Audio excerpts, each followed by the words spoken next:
In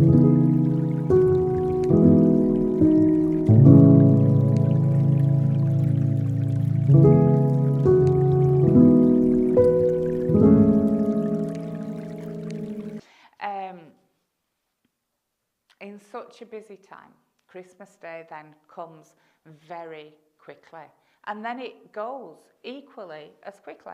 No sooner as we sat down for our turkey on Christmas Day than it's all over. And we've got this stack of extra food that we don't want in the cupboards, all gone. And we haven't noticed anything. There's something about noticing in this season that we need to really key into. Luke describes the birth of Jesus in these very simple terms.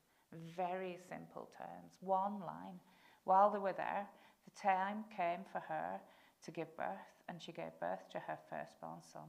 And she wrapped him in cloth and laid him in a manger. One sentence, maybe two if it was grammatically correct, that describe history changing completely. Luke spends 5 verses on the birth itself, that's all.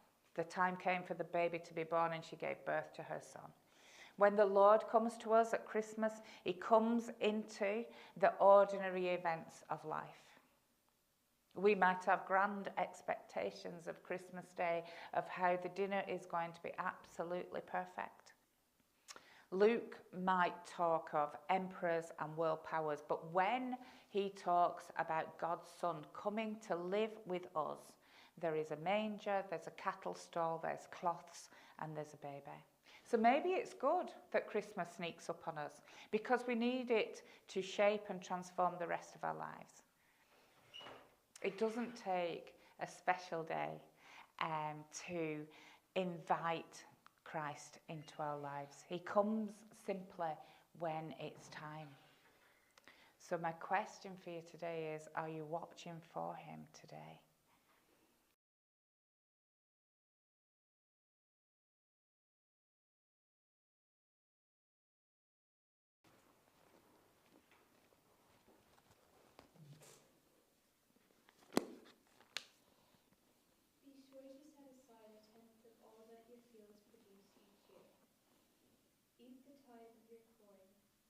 New wine and olive oil, and the firstborn of your herds and flocks in the presence of the Lord your God, at the place he will choose as a dwelling for his name, so that you may learn to revere the Lord your God always.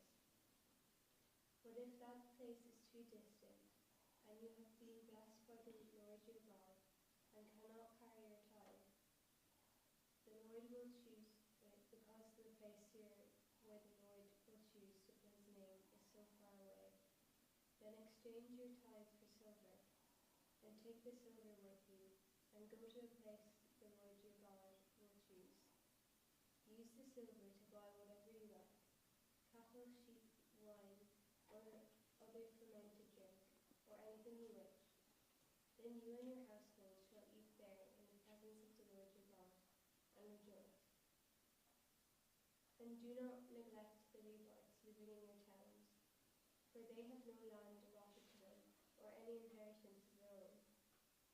At the end of every 3 years, bring all the tithes of that year's produce and store it in your towns, so that the Levites, who have no land allotted to them, or any inheritance of their own, and the foreigners, the fatherless, and the widows who live in your towns, may come and eat and be satisfied, and so that the Lord your God may bless you in all of your work, may bless you in all the work of your hands.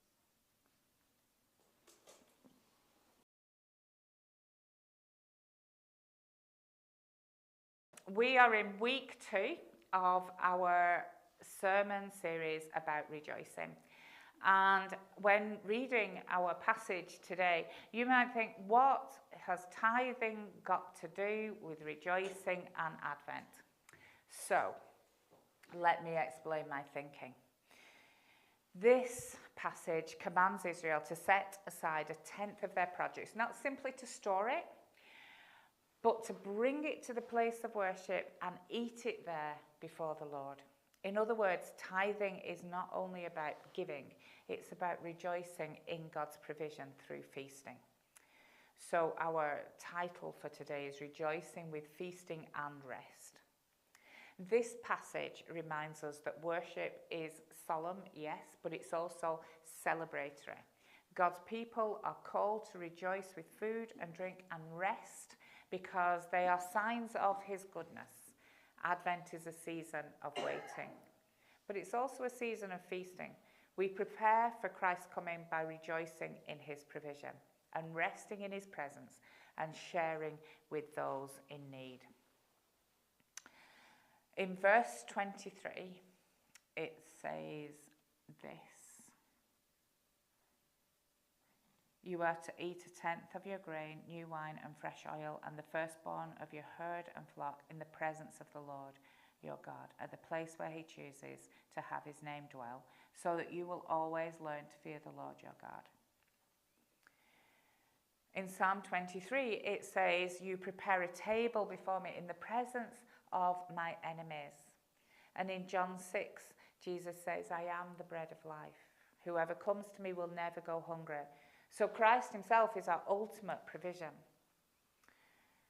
Feasting is not indulgence. This is not that thing that you do on Christmas Day where you just eat and eat and eat until you can't actually move and then you just fall asleep for a couple of hours and you start again. It's not that. It's not that indulgence. It's recognition. When they ate the tithe before the Lord, they acknowledged that everything came from him. Eating became worship. In Advent, we rejoice because God provided not only daily bread, but also the bread of life. Jesus is the feast we celebrate. Every meal becomes a reminder of his provision.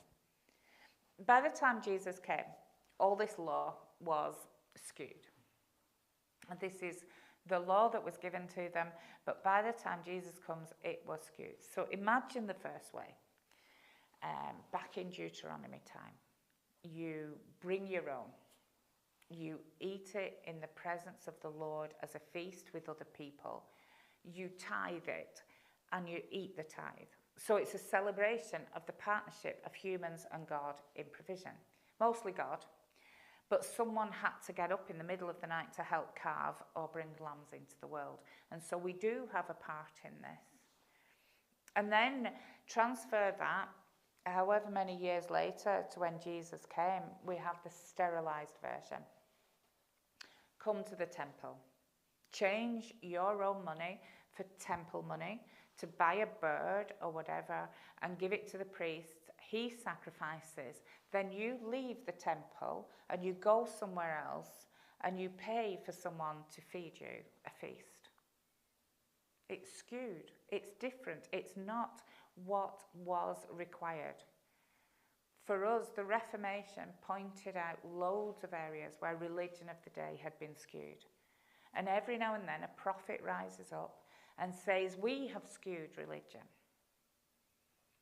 There's a pastor somewhere in America who's been accused of modalism at the moment. And that means that it's the separation out of the Trinity. Rather than holding the tension of God in three persons as one, they separate them out because it's easier, it's palatable. But it's modalism and it's not orthodoxy. And orthodoxy, I don't mean that in an Eastern tradition, I just mean orthodox means what is normal, what we generally agree on.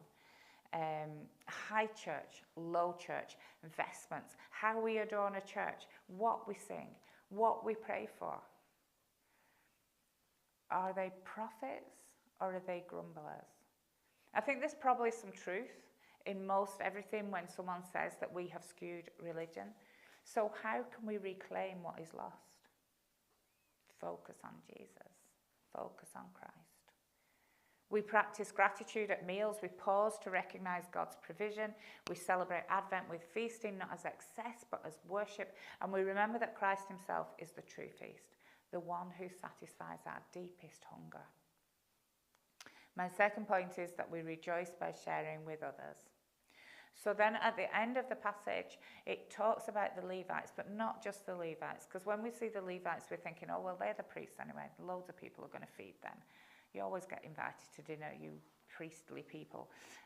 But it also looks after the resident aliens, the fatherless, the widows, those within the city gates who have nothing can eat and be satisfied. And then he says, and the Lord your God will bless you in all the work of your hands that you do. Isaiah 58 says it's not to share your food. Is it not to share your food with the hungry and to provide the poor wanderer with shelter? And in Acts 2, it says the early church broke bread in their homes and ate together with glad and sincere hearts, and the Lord added to their number daily. So feasting in God's presence is never exclusive. Israel was commanded to include the Levites, the foreigners, the orphans, and the widows. Joy is incomplete unless it is shared. Even the process of opening a present, if you do that on your own, you get a little bit of, oh. But if you do that in the presence of others, it's, oh, look. Do you know, there's that thing about being together. And so in Advent, it means, rejoicing means opening our tables to others. The feast becomes a sign of God's kingdom, and when no one is excluded. Sharing food is sharing joy. So what would it look like if you invited someone new to your table during Advent? A neighbour, a friend, or someone in need. And then where there are community meals or food banks, support them as acts of worship. And then remember that rejoicing is communal. Joy grows when we share it. But Deuteronomy 14 is not only about feasting, but it's also about resting. This tithe was to be eaten in the presence of the Lord. And when we meet with the Lord and in his presence, we rest. Resting in his presence transforms our feasting into worship. In Exodus 20, we are told about the Sabbath. Remember the Sabbath day. Keep it holy. On it you shall not do any work. Rest is part of worship. And in Matthew 11, we have that beautiful verses when Jesus says, come to me, all who are weary, all who are burdened, and I will give you rest. When my mum was a little girl and she would be reading a book, my grandma would come up to her and clatter her and say, don't be lazy. And all she was doing was reading a book. But in my grandmother's eyes, she was lazy because she wasn't doing something. But rest is not laziness. Rest is trusting. When Israel rested in God's presence, they declared that he was their provider. For us, resting is rejoicing because it acknowledges that we're not in control, God is. And so in Advent, resting means slowing down, resisting the rush of consumerism, and finding joy in God's presence. Rest is a form of rejoicing. I don't know if this is your story, but this is my story. I begin to avoid towns in the run-up to Christmas because there's crowds in them and they're all shopping for everything.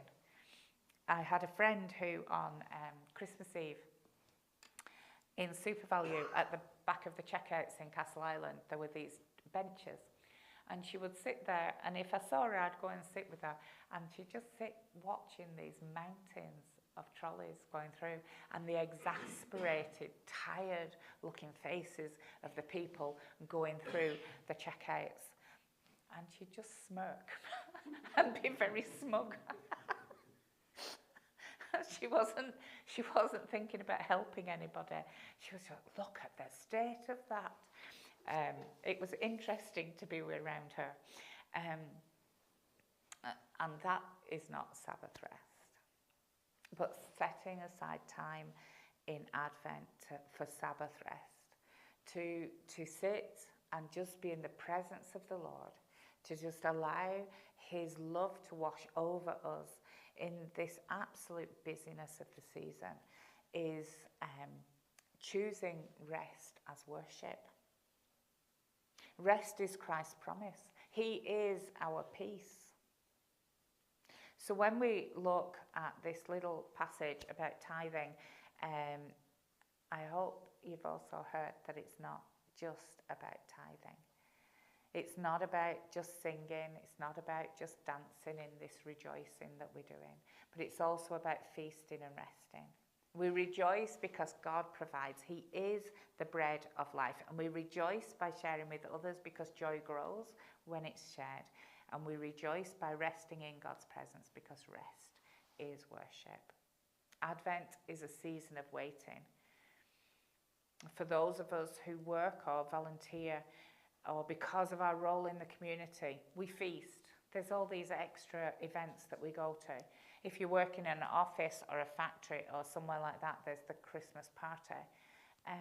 Feed West Cork has a celebration on Tuesday, carols and breakfast. And then there might be a celebration in whichever village we come from. There's a lot of feasting in December. We wait for Christ's coming, but we rejoice because he already has come and he will come again. Every meal, every act of sharing, every moment of rest becomes our worship in this time.